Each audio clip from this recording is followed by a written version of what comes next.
యేసు ఒకసారి వారిని అడిగిన ప్రశ్న మీకు తెలుసా? తండ్రి యొద్ద నుండి అనేకమైన మంచి క్రియలు మీకు చూపి తిని వాటిలో ఏ క్రియ నిమిత్తం నన్ను రాళ్లతో కొట్టుదురు అని యేసు ప్రశ్నించాడు.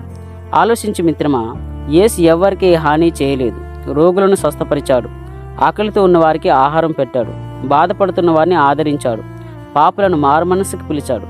అయినా యేసును రాళ్లతో కొట్టాలని చూశారు. ఎందుకు?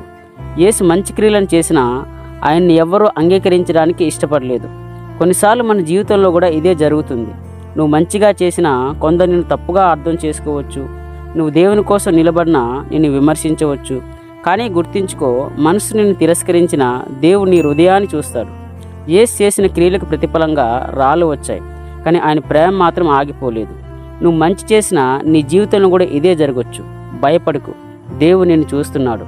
ఆలోచించు మిత్రమా. ఆమేన్.